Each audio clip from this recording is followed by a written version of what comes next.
இங்கிலாந்தில் ஒரு பள்ளியில் ஒரு ஆசிரியர் வேலை செய்கிறார். ரிட்டையர்மெண்ட் வந்தாச்சு. ரிட்டையர்மெண்ட் வந்த உடனே, ஐயா ரிட்டையர்மெண்ட் வந்தாச்சு, நீங்கள் போகணும். இந்த நேரம் பார்த்தாலும் பள்ளிக்கூடத்துலேயே இருந்தார். போகணும்னு சொல்கிறார். உடனே அவர், ஐயோ என்னால் பள்ளிக்கூடத்துக்கு போக முடியாது, நீங்கள் சம்பளம்லாம் அவங்க கொடுக்குறாங்க, நான் இந்த பள்ளிக்கூடத்துக்கு வருவது தான் டெய்லின்றார்.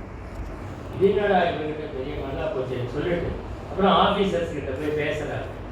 பேசி ஒரு வழியாக சரி இன்னும் கொஞ்ச நாள் அவருக்கு எக்ஸ்டெண்ட் பண்ணுங்க, அவரால் முடிகிற வரைக்கும் பண்ணட்டும், ஒரு 4-5 வருஷம் எக்ஸ்டெண்ட் பண்ணுங்க. செய்யல. அந்த பீரியட் முடிஞ்ச உடனே ஐயா உங்களுக்கு ரிட்டையர்மெண்ட் பீரியட் வந்தாச்சு, எக்ஸ்டென்ஷன் பீரியடும் முடிஞ்சு போச்சு அப்படின்னா அவர் சொல்கிறாரு, ஐயோ என்னால் போக முடியாது, இந்த பள்ளிக்கூடத்துக்குலாம் என்னால் போக முடியாது. மறுபடியும் அதே கதையை பேசுகிறார். அவர் பேர் மிஸ்டர் சிப்ஸ். சிப்ஸ் என்பது அந்த ஆசிரியருடைய பெயர். ஆனால் இனிமேல் ஒன்றுமே செய்ய முடியாது ஐயா, எங்களுடைய ரூல்ஸ் இடம் கொடுக்கல, ஒரே ஒரு முறை மட்டும் விதிவிலக்காக நான் உங்களை இதை சேர்த்துக்கிட்டோம், இனிமேல் முடியாதுன்னு சொல்கிறாங்க. கழுத்தை பிடிச்சி தள்ளாத முறையாக பள்ளிக்கூடத்தை விட்டு ரொம்ப அன்பாக வெளியேற்றுறாங்க. அன்பாக கழுத்தை பிடிச்சி தள்ளுறதுன்னு ஒன்று இருக்குது இல்லை? ஆமாம்.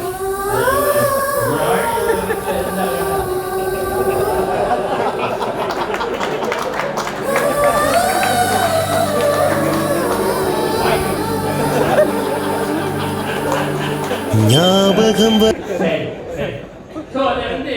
இப்போ அந்த மாதிரி சொன்ன அவர் என்ன டெசிஷன் எடுக்கிறார் பாருங்க. முடியல, இந்த குழந்தைகளை பார்க்காம இருக்க முடியல. அதனால பள்ளிக்கூடத்துக்கு வெளியில எதிர்த்து அவர் ஒரு வீட்டை வாடகை அங்க தங்கிடுறார். தங்கிட்டு அவர் என்ன செய்வாருன்னா, காலையில ஸ்கூலுக்கு போறாங்கல்ல பசங்களை ஒரு குழந்தையா கூப்பிடுவார், என்னடா சாப்பிட்டீங்களா அப்படின்னு கேட்டுட்டு அனுப்பிச்சு விட்டுருவாங்க. இன்டர்வல் சமயத்தில் கொஞ்சம் கூப்பிட்டாச்சுன்னா கூப்பிட்டு வெளியில் விளையாட்டுட்டாங்க, கூப்பிட்டு ஏதாவது ஒரு பிரெட் பீஸு கொஞ்சம் டீ கொடுத்து சாப்பிடுங்கன்னு 2-3 பசங்களுக்கு கொடுப்பாரு. சேரை போட்டு பள்ளிக்கூடத்தையே பார்த்துட்டு இருக்காரு, அந்த குழந்தைகளே பார்த்துட்டு வாழ்க்கை ஓடுது. ஒரு கட்டத்தில் வயசாக நடக்க முடியாமல் கால் உடஞ்சி படுக்கையாக மாறிடுறாரு. அவரை கவனிச்சுக்கிறாங்க. கவனிக்கிற சமயத்தில் அவர் இறுதி மூச்சு, இந்த மூச்சு நிற்கிற சமயத்தில் அவர் சொன்னது ரொம்ப முக்கியம்.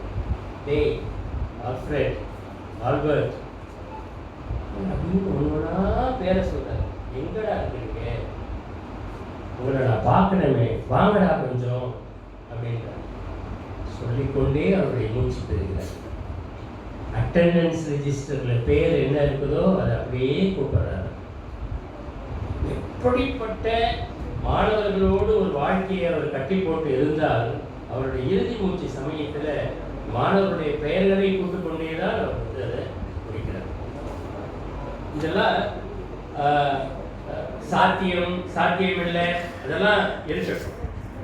பட் ரொம்ப ஃபேமஸான புக் குட் பை மிஸ்டர் சிப்ஸ்ன்னு சொல்லிட்டு பேராசிரியர் மாடசாமி அந்த புத்தகத்தினுடைய வாசிப்பு அனுபவத்தை போயிட்டு வாங்க சார் எழுதியிருக்கிறார். இந்த குட் பை மிஸ்டர் சிப்ஸ்ன்றதை போயிட்டு வாங்க சார் அப்படின்னு சொல்லி கொஞ்சம் அதை வாங்கி படிச்சு பாருங்க.